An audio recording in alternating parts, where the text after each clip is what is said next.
اچھا یہ ویسے ابصار صاحب یہ آپ نے کہا ٹھیک ہے جو آپ کا ذاتی معاملہ ہے وہ آپ نے کہا کہ میرا کوئی تعلق نہیں ہے کہ میں کسی کو سزا ہو یا اس طرح سے، لیکن آپ سمجھتے کیا ہیں؟ کیا نشاندہی ضروری نہیں ہے؟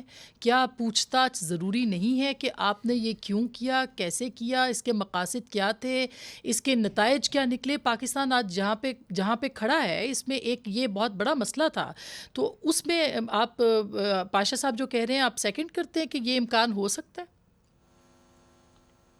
دیکھیے میں پہلے منیب صاحب کی بات کا پاشا صاحب کی بات سے ریلیٹڈ ہے. منیب صاحب نے کہا کہ مجھے نہیں لگتا کچھ ہوگا پاکستان کے ماضی کے ریفرنس سے، جو ان کی بات ٹھیک ہے، لیکن اور میں آپ کو بتاؤں میں اس کا عدالت میں آج جو کچھ ہوا اس کے ریفرنس سے بھی بات کرتا ہوں کہ انہوں نے جو کہا کچھ نہیں ہوتا. جج صاحب نے ایک بات مجھ سے پوچھی، چیف جسٹس صاحب نے، تو میں نے انہیں کہا کہ مجھے امید نہیں تھی اس لیے میں نے اپیل نہیں کی میرے اپنے کیس میں جو مجھے سیکنگ کا ہوا. ان کو امید نہیں چھوڑنی چاہیے. میں یہی بات منیب صاحب کو بھی کہنا چاہتا ہوں کہ امید نہ چھوڑیں. پاشا صاحب کو بھی کہنا چاہتا ہوں امید نہ چھوڑیں، اور امید اس لیے نہ چھوڑیں کہ آپ مجھے دیکھیں 8 سال ہو گئے ہیں مجھے پیمرا کے چکر میں پھنسے ہوئے. 2 سال میں نے صرف پبلک سیکٹر میں کام کیا اور 6 سال میں نے اس کی قیمت ادا کی. 2 سال جو میں وہاں رہا ہوں وہ بھی کی ہے، لیکن اللہ نے آج میری لاج رکھ لی، میری سچائی کی لاج رکھ لی، اور میں اس پہ اللہ کا جتنا بھی شکر ادا کروں کم ہے. دیکھیں ہوا پتہ کیا ہے، عدالت کے اندر آج انہوں نے کہا کہ ججز نے بار بار یہ بات کہی ہے، جب خاص طور پہ جو موجودہ چیئرمین پیمرا ہیں جب وہ کھڑے تھے تو ان سے وہ پوچھ رہے تھے کہ آپ کو کس نے کہا ہے، یہ نہیں وہ بتا رہے تھے، تو ججز نے بار بار ایک محاورہ بولا، ٹروتھ سیٹس یو فری. جو سچ ہے نا وہ آپ کو آزاد کرتا ہے. میں کمیشن اور میں نے کہا، میں نے یہی بات جج صاحب کو دوبارہ میں نے کوٹ کی، میں نے کہا truth sets you free, let the people of Pakistan see the truth, truth will free the people of Pakistan.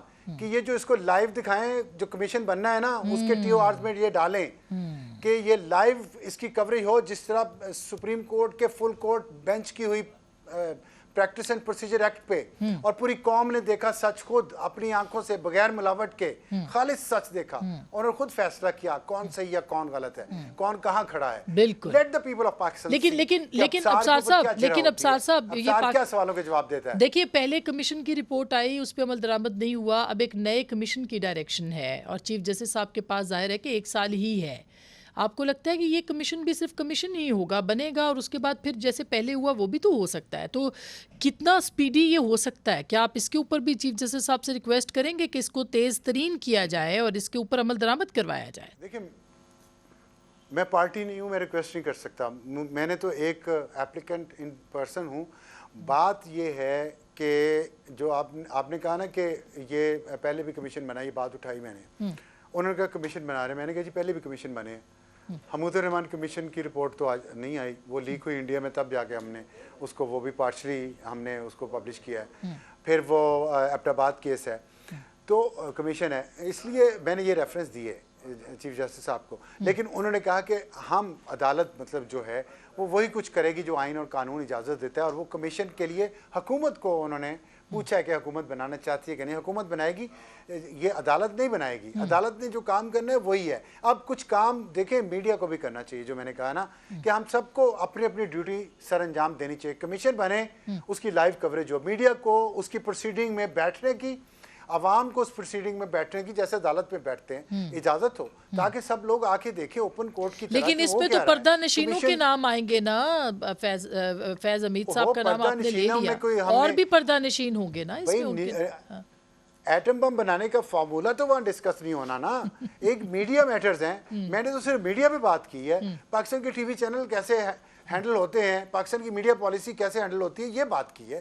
اور اس میں اور اگر ایک پردہ نشین کو سیاست کا شوق تھا یا ہے تو سیاست میں تو پھر یہ تو سیاست تو مے خانہ ہے، یہاں پگڑیاں اچھلتی ہیں.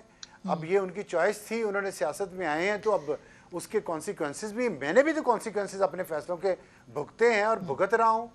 تو آئیں، اس میں کوئی ایسی بات، میں نے تو کہا میرا بالکل یہ کیس ہی نہیں ہے کہ جی سزا دی جائے، کٹہرے میں کھڑا کر دیا جائے. نہ، میں کہہ رہا ہوں جو سچ ہے وہ قوم دیکھ لے. نشاندہی ضروری ہے، مگر پبلک سیکٹر میں کام کرتا ہے وہ کیسے کرتا ہے.